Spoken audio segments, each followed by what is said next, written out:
So I want to talk about the invasion of Israel by the Palestinian group Hamas, which happened on Saturday morning.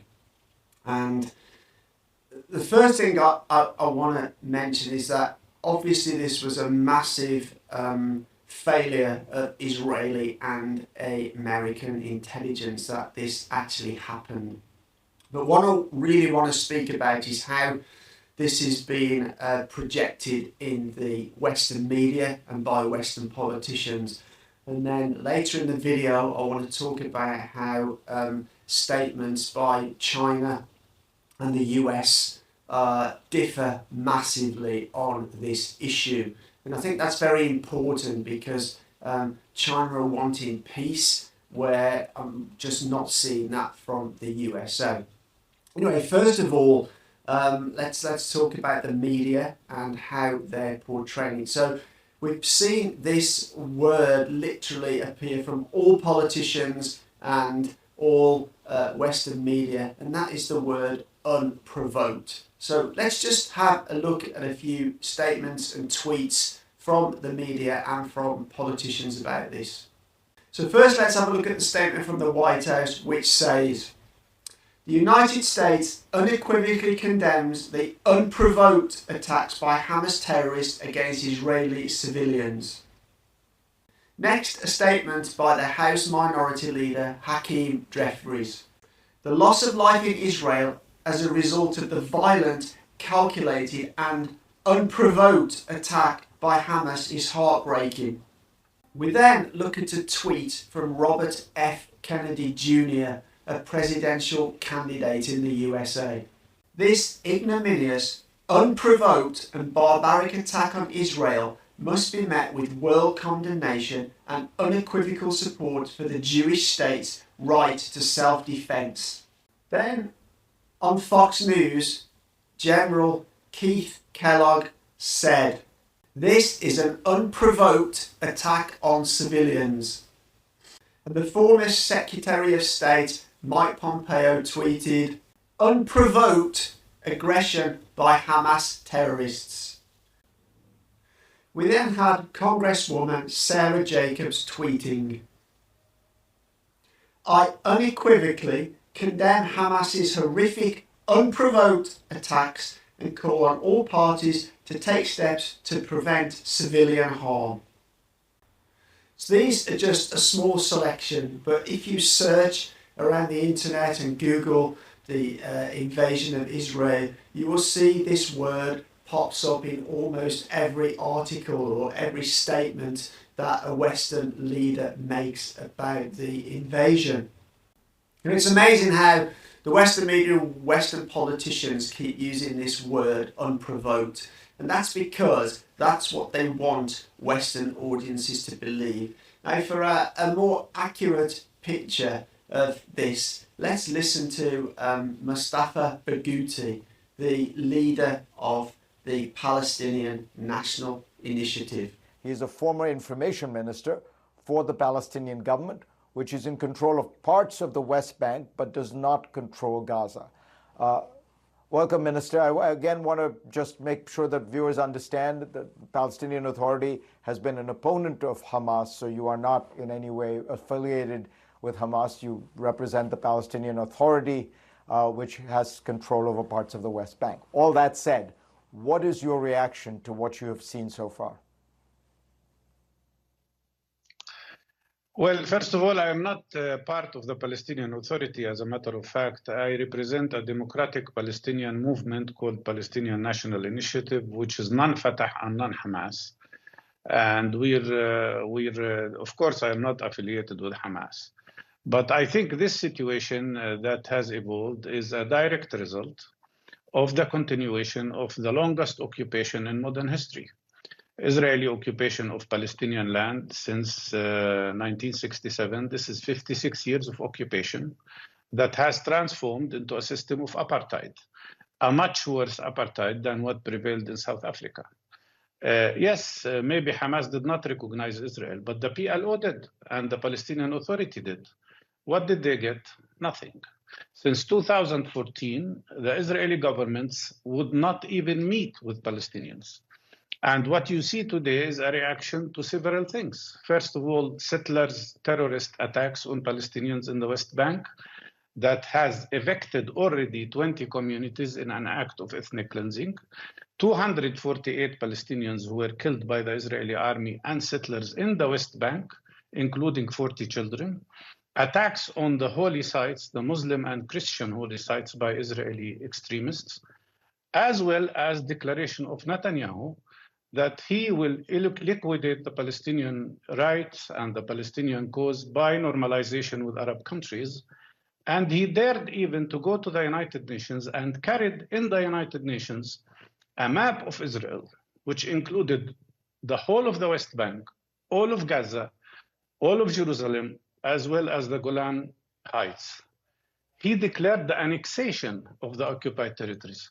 So, of course, Palestinians turn to resistance because they see that this is the only way for them to get their rights. The question here is not about dehumanizing Palestinians as is happening and calling them terrorists. It's about asking the question, why the United States supports Ukraine in fighting what they call occupation, while here they are supporting the occupier who continues to occupy us. It's clear from listening to this gentleman that actually the invasion by Hamas was certainly not unprovoked. However, this is what Western media and Western politicians want you to believe because that's what fits their narrative. And exactly the same happened when Russia launched its special military operation in Ukraine. The Western media push all the time that is an unprovoked attack. And this clearly was not unprovoked. Now, you don't have to take my word for it. Let's listen to Professor Jeffrey Sachs on this subject, and we'll see whether it's actually unprovoked. The biggest lie is where this war came from. And I have a view that is deeply founded, I'm going to say, because I know a lot about this over the past 30 years. This is a war, in my view, that arose because the U.S. rather pig-headedly, in other words, relentlessly, stubbornly, insisted on pushing NATO farther to the east every step of the way. And the Russians kept saying, don't expand NATO towards us. Don't do that. Don't do that. Don't do that. Don't do that to Ukraine. We don't want your military on our border. You get it? And the United States said, what? We don't hear you. No, don't worry. We're peace-loving. We love you. We want to destroy you. We want to decolonize you. We want to break you up. We want to do all sorts. But we love you. And we never go to war except in bombing Belgrade for 7 straight weeks. And Afghanistan we occupied for 15 years as NATO. And the Iraq war was unprovoked. And we tried to overthrow your ally Assad with the CIA regime change operation. And NATO took out Gaddafi. And we are placing missiles nearby you in Poland and Romania because we unilaterally abandoned the anti-ballistic missile treaty. But we're peace-loving, and of course we're going to move NATO right up to your 2,300-kilometer border. And second, closely related issue is that in February 2014, the U.S. Conspired to overthrow the government of Ukraine, and it did so. That's not a good move. If you're trying to push NATO, and there's a president named Viktor Yanukovych who wanted neutrality, and you get together with forces inside the country and you support the overthrow of Yanukovych, the violent overthrow, not a good look.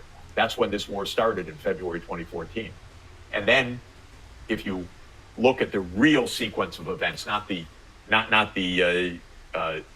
mind-deadening repeated mantra of the U.S. government and the New York Times and blah, blah, blah, that this is an unprovoked attack that started in February 2021, 2022, which is a nonsense. This isn't an unprovoked attack, and it didn't start then. It started in 2014. But in 2019 onward, the U.S. poured in armaments to build up a very, very powerful army. And when Biden came in, he doubled down on this whole thing because Biden and his team, Sullivan, Blinken, Nuland, have been part of this story since 2014. And really before, because Biden's always been an advocate of NATO enlargement. Biden's got some dark side still to be explained about Ukraine as well because of Hunter's involvement. We don't know what that is yet, but there's something not good at all about that. And to bring us to today, and just to conclude, on December 17th, 2021, President Putin tabled a Russia-NATO security agreement in a draft based on no more NATO enlargement. And I happened to call the White House after that, said, avoid a war, negotiate. It's not even a concession. Why do we want NATO in Ukraine? It's going to provoke disaster. And I was told, oh, don't worry about it, Professor Sachs, but we'll never negotiate over NATO enlargement. It's none of Russia's business. And I said, none of Russia's business? Are you kidding? It's their border, 2,300 kilometers. How can it not be their business where the American military alliance is? But we are so arrogant. Listening to Jeffrey Sachs, it's quite clear that the Russian action against Ukraine was indeed provoked. And it's really interesting because last year, Noam Chomsky said, of course, it was provoked. Otherwise, they wouldn't refer to it all the time as an unprovoked invasion. And the reason why they keep repeating this word unprovoked is because the actual truth doesn't fit their narrative. Most politicians, along with the media, are actually in denial about the true situation of both the Russian-Ukraine conflict and now this Hamas invasion into Israel. Now, I want to move on to the radically different approaches by both China and the USA with regards to this latest situation in Israel. So first, let's look at the statement that was released by the Ministry of Foreign Affairs of the People's Republic of China yesterday, which was Sunday, the 8th of October. China is deeply concerned over the current escalation of tensions and violence between Palestine and Israel. We call on relevant parties to remain calm, exercise restraint and immediately end the hostilities to protect civilians and avoid further deterioration of the situation. The recurrence of the conflict shows once again that the protracted standstill of the peace process cannot last.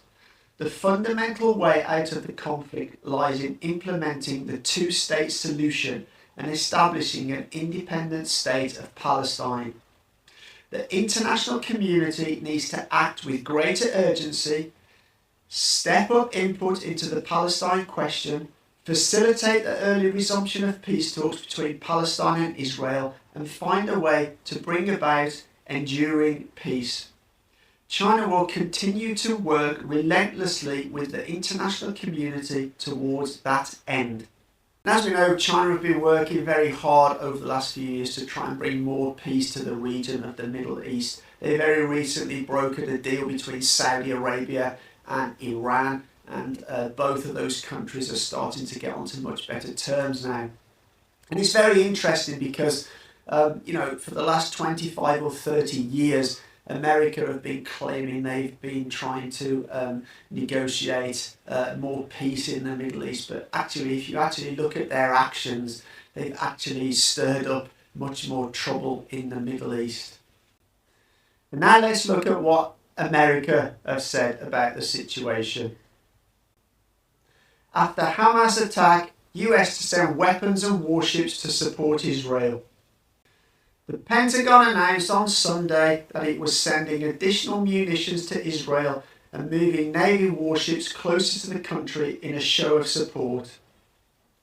Defense Secretary Lloyd J. Austin III says he had ordered the aircraft carrier Gerald R. Ford and 5 guided missile cruisers and destroyers, which are already in the Mediterranean Sea to the eastern part of the sea near Israel.